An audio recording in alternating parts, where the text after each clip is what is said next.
And today, this is the introduction. In today's presentation, we're going to learn how each of us can help our club find new members. I thought it was an appropriate topic. This presentation is part of the Toastmasters International The Successful Club series. The Successful Club series is a set of programs addressing how to plan and conduct quality meetings and have a successful club. Please welcome Toni-Gitles.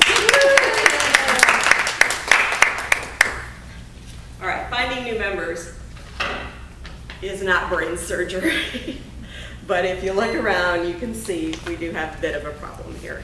Not that we don't have fun at the meetings, not that there isn't value, but it just over time, this is going to become a burden for all of us to do double roles and to wonder who's going to show and who's not going to show up. So every club needs to concentrate on new members, and you can probably think of some new ways to bring new members in. In fact, Jonathan, you don't even have to listen to this speech because you brought in 2 new members last week, and we've got a guest tonight. But, you know, pick up what you can. Or maybe you can share your success with us. Okay. As I indicated before, things happen to people. They have job changes, job commitments. We had somebody leave the country, move away, John Roberts. He's back now and attending on occasion. People have personal problems. I'm taking care of my mother. Any moment I could not be here or not show up and be unavailable for a while. So things happen to people, and that's obviously you can think of some other reasons, health issues perhaps, why people cannot attend or have to leave the club.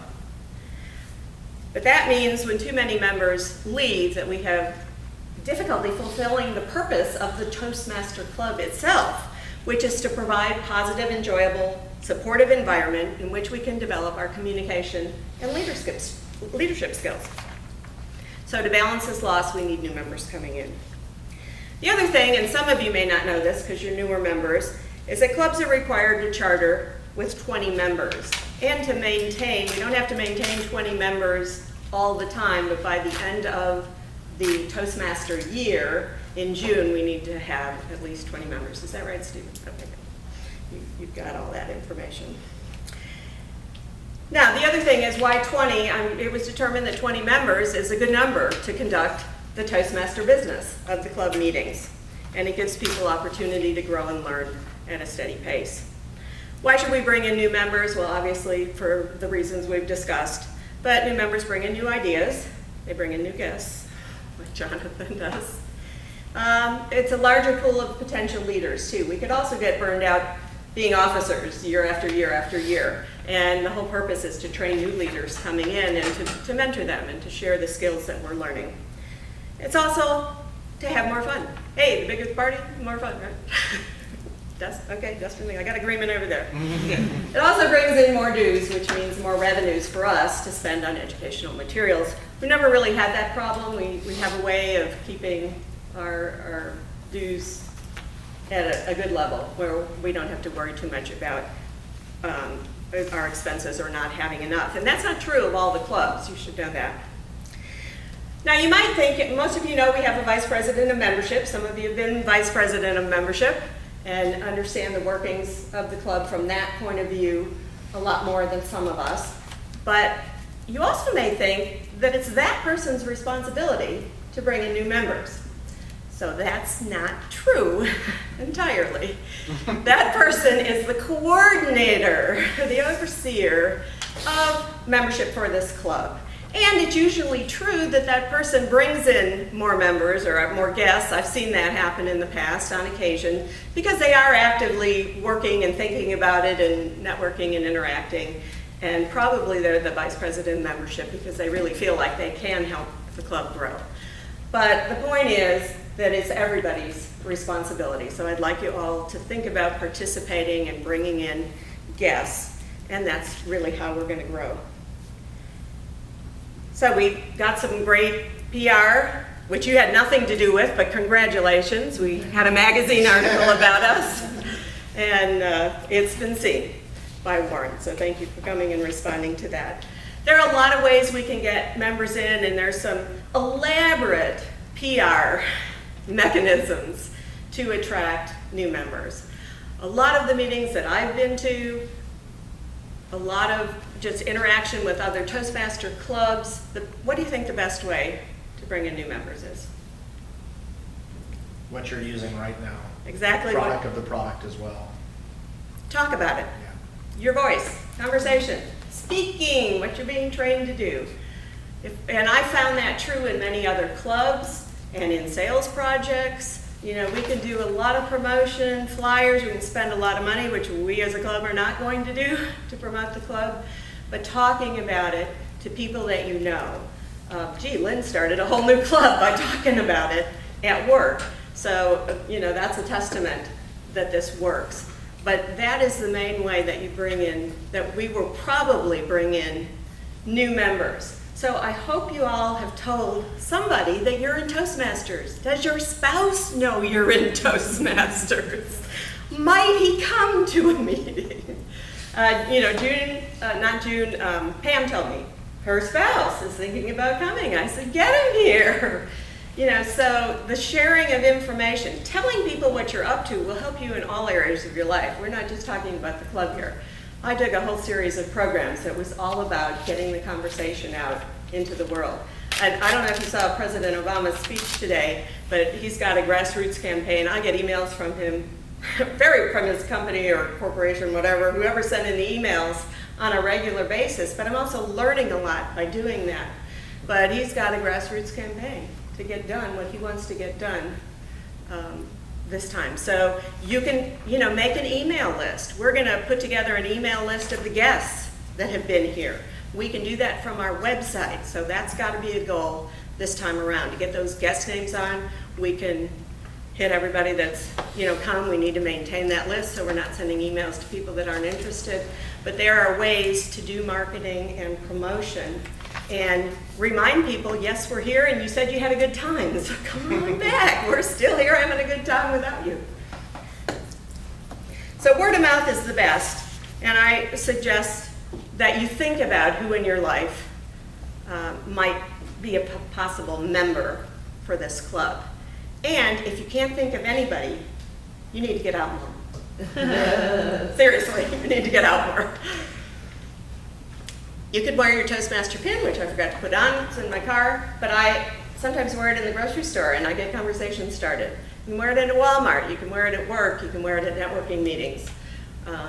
People will ask about it. I put it on upside down one time. People asked about it. They said, do you know your tag's upside down? I'm like, oh yeah, good, well let's talk about Toastmasters.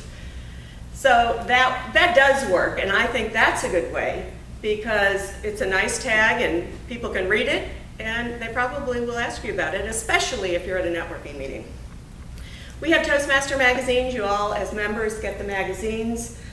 Perhaps if you work in a big company or there's a lobby in the building where you are, you can get permission to leave the magazines in the lobby. You can get permission to leave them in doctor's offices.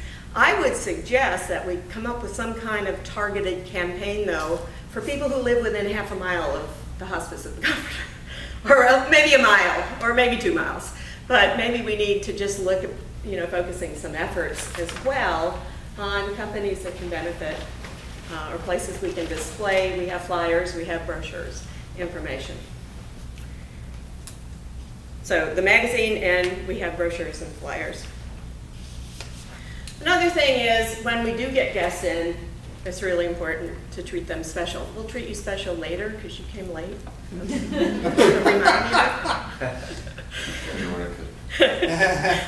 We also have a guest pack for you. But I think we are famous for doing well in this area, especially because our attendance is down.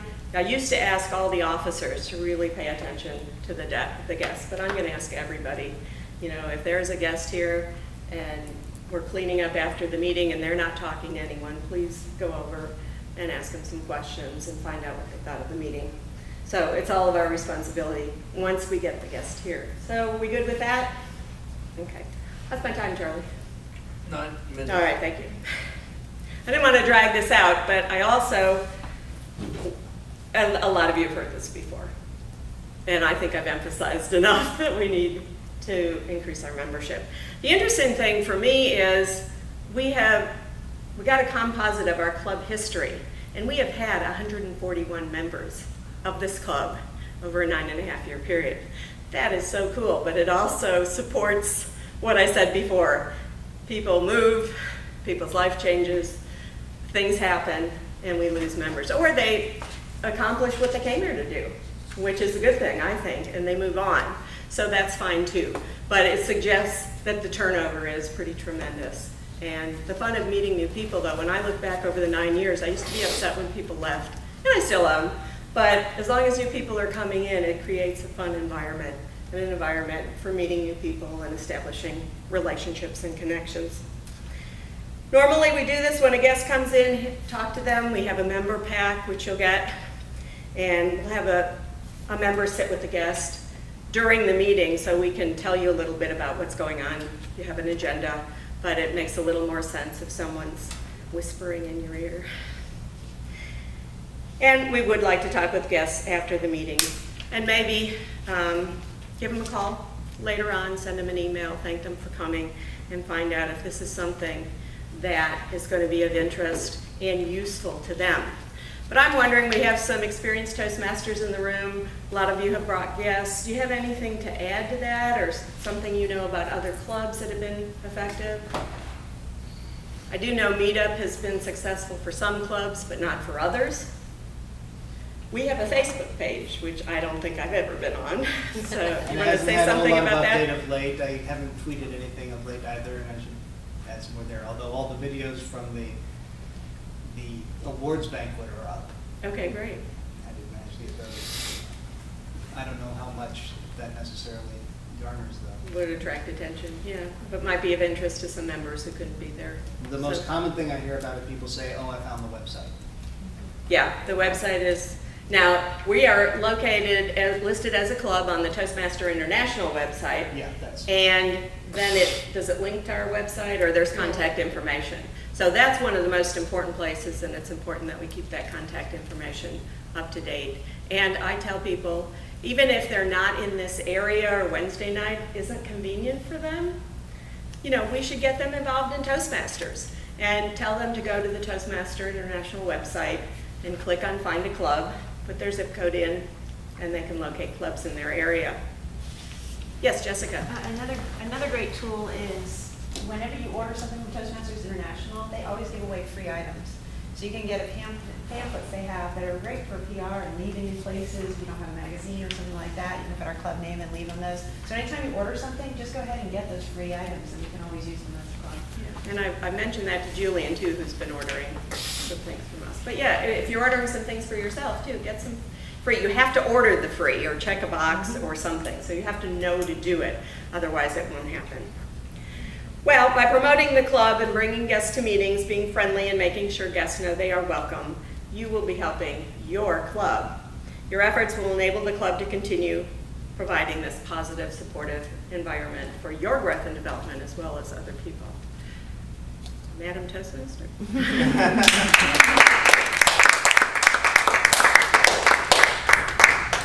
Okay, even though this was a scripted performance, I did ad-lib a little, so if you have any comments for me, we'll put 1 minute on the clock.